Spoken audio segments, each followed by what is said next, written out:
Hello दोस्तों, आप सभी का स्वागत है और फिर से एक नए वीडियो में। तो दोस्तों, इस वीडियो हम जोड़ने वाले हैं कि जब हम बिहार बोर्ड का एग्जाम देते हैं तो उस बिहार बोर्ड एग्जाम में मैथ में जो है एचसीएफ और एलसीएम से क्वेश्चन हर साल फिक्स है 2 अंक का। तो चलिए जानते हैं उसे हम कैसे बनाएंगे।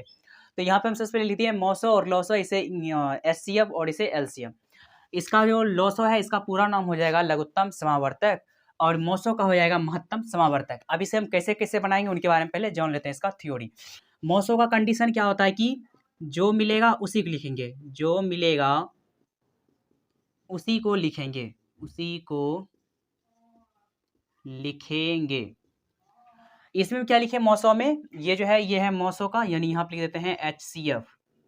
एचसीएफ का रूल एक हम यहाँ पे लिखे हैं, जो मिलेगा उसी को लिखेंगे एचसीएफ में। लघुत्तम जो है यानी एलसीएम, इसमें क्या होता है जो मिलेगा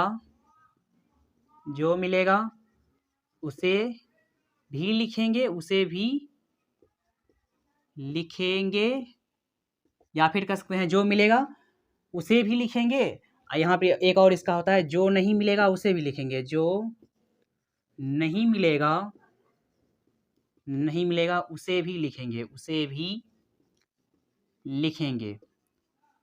ये जो दो पॉइंट है, यही दोनों पॉइंट पे पूरा का पूरा आप एचसीएफ बना सकते हैं आसानी से। चलिए कैसे, पहले हम जानते हैं एचसीएफ कैसे निकालेंगे उसके बारे में। तो एचसीएफ का कंडीशन क्या लिखे हैं, जो मिलेगा उसी को लिखेंगे, जो मिलेगा उसी को लिखेंगे। इसका मतलब है यहाँ पे जैसे कि मान लीजिए 20 लिए और ये 40 लिए, आप बोलेंगे इसका एचसीएफ निकालने। तो एचसीएफ निकालेंगे कैसे, इसका अभाज्य गुणनखंड विधि द्वारा एचसीएफ निकालेंगे।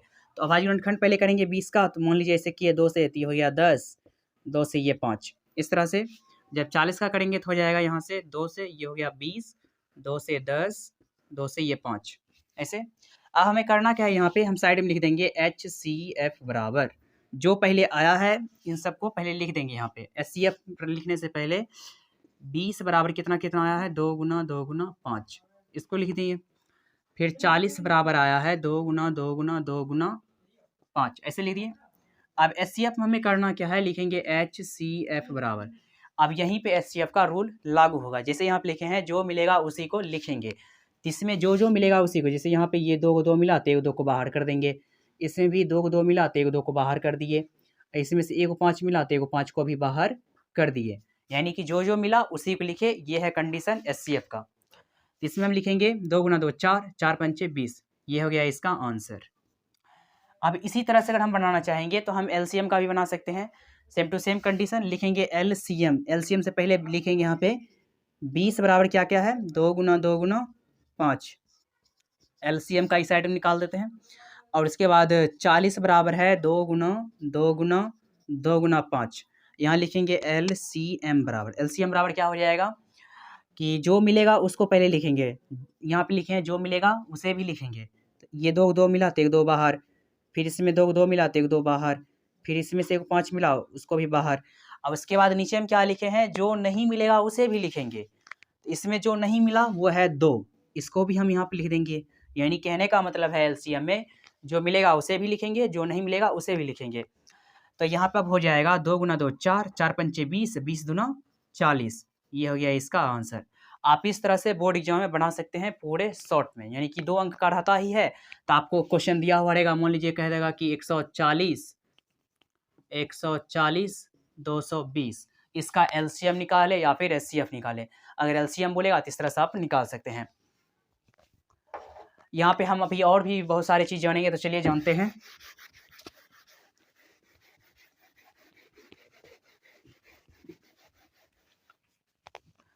अब एग्जाम में जो है बोर्ड एग्जाम में हम देखें क्या कि जैसे यहाँ पे लिख दिया 140, इसका बोलेगा अभाज्य गुणनखंड के गुणनफल के रूप में व्यक्त करने के लिए। तो कैसे करेंगे, ये भी क्वेश्चन बोर्ड एग्जाम में पूछा है, तो इसलिए इसे भी जानना जरूरी है। तो चलिए जानते हैं। दोस्त करेंगे तो 140 का आधा हो जाएगा 70, फिर दोस्त करेंगे तो 35 दूना 70, जिसके इकाई के स्थान पे 0 या 5 रहे उसमें हम 5 से भाग देते हैं। तो इसमें अगर हम 5 से भाग देंगे तो हो जाएगा 5 सत्ते 35, ये खत्म, यहीं तक रहेगा।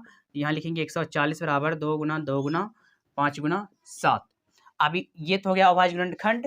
अब इसके गुणनफल के रूप में व्यक्त करने के लिए हमें ये जो 2 है कितना बार, 2 बार, 2 पर पावर 2, 5 गुना 7, ये हो गया इसका आंसर। अगर आप यहाँ तक करते हैं तो आपको 2 नंबर आसानी से मिल जाएगा। और कौन कौन क्वेश्चन ऐसे हैं जो कि बोर्ड एग्जाम में पूछे जाते हैं उनके बारे में जानते हैं। एक क्वेश्चन होता है, यहाँ पे हम वो फॉर्मूला पहले लिख देते हैं, पहली संख्या गुना दूसरी संख्या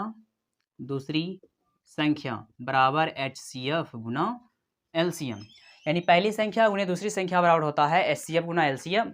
तो इस पर भी एक क्वेश्चन बोर्ड एग्जाम में देखते हैं, हर साल रहता है, तो इसलिए इसे भी जानना जरूरी है। तो चलिए जानते हैं। पहली संख्या को ए कहेंगे और बीच में गुना है तो गुना दे दिए, दूसरी संख्या को बी कहते हैं और HCF का HCF रह जाएगा और यहाँ पे लिखेंगे LCM इस तरह से। तो हम इसे कैसे बनाएंगे, इस पर एक क्वेश्चन लेते हैं। जैसे मान लीजिए यहाँ पे ए बराबर ले लिए 10, बी बराबर ले लिए 5, HCF बराबर ले लिए 20, मान लीजिए इसलिए क्वेश्चन ले लिए। तो हमें निकालना क्या है, LCM को। LCM बराबर क्या होगा, तो LCM बराबर निकालने के लिए सबसे पहले तो हमें करना क्या है, ये जो फॉर्मूला है उसको लिख देंगे। A गुना बी बराबर HCF गुना LCM, A गुना बी बराबर HCF गुना LCM लिख दिए। A का मान है 10 तो 10 रख देंगे, B का मान है 5 तो 5 रख देंगे, फिर बराबर है तो बराबर HCF का मान है कितना 20 तो 20 रख दिए गुना LCM। आप समीकरण पढ़े होंगे कि बराबर का अगर इस तरफ प्लस रहे तो उस तरफ जाएगा तो माइनस, अगर उधर गुना है तो इधर भाग। तो यहाँ पे क्या हो जाएगा 10 गुना 5 बराबर हो जाएगा LCM। क्यों, ये जो 20 है ये गुणम है, इसलिए बराबर के जब इस तरफ लाएंगे तो हो जाएगा भाग में, तो बराबर हो गया LCM। 10 का टेबल पढ़ेंगे तो 10 दुना 20 हो जाएगा ये 5/2 बराबर LCM। तो LCM बराबर लिख सकते हैं 5/2। अगर आप इसी को पॉइंट में करना चाहेंगे तो लिखेंगे 2 से भाग देंगे 5 में, तो हो जाएगा, यहाँ पर लिख देते हैं 2 दूनी 4, घटकाया 1, नहीं खाएगा दशमलव, यहाँ पे 0 2 5 10, 2.5 इसका आंसर हो जाएगा। इस तरह से ये भी क्वेश्चन जो है बोर्ड एग्जाम में अक्सर पूछते हैं, मतलब LCM HCF से रिलेटेड। तो LCM HCF और भी बहुत सारे ऐसे तरीके हैं जिनके जरिए निकाले जाते हैं, उनके बारे में भी जान लेते हैं।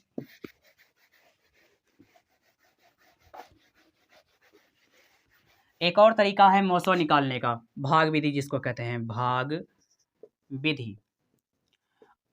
भाग विधि का मतलब क्या है कि भाग के द्वारा हमें मौसो निकालना है। जब पूरी तरह से कट जाएगा तो उसके साइड का जो होता है भाजक, उसी को कहते हैं HCF। जैसे कि यहाँ पे मान लीजिए 3 लिए और 11 लिए, इसका हम कहेंगे क्या कि HCF ज्ञात करें, यानी मौसो निकालने। मौसो अगर बोल देंगे तो कैसे निकालेंगे, तो 3 से हम भाग देंगे हमेशा इसमें, यानी कि छोटा वाला से हमेशा बड़ा वाला हम भाग देंगे।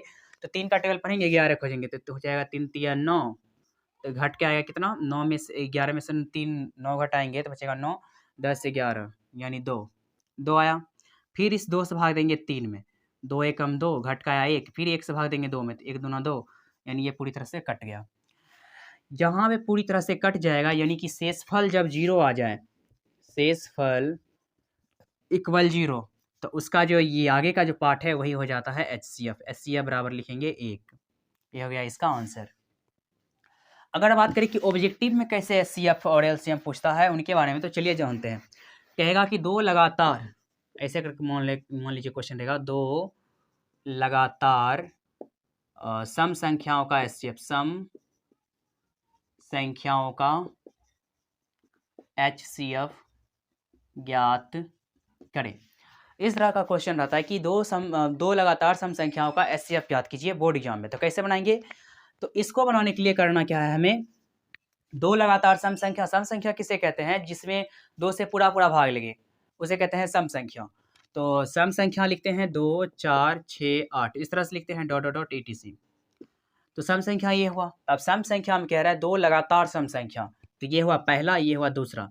2,4 इसका हमें पूछ रहा है क्या कि HCF निकालने। तो कैसे HCF निकालेंगे, तो चलिए जानते हैं। सिंपल है, 2 से भाग दे देंगे इसमें तो हो जाएगा 2 दूनी 4, यानी कि ये पूरी तरह से कट गया। जब पूरी तरह से जब शेषफल जो है 0 के बराबर आ जाता है तो उसके आगे का जो पार्ट है वही हो जाता है आंसर, यानी HCF।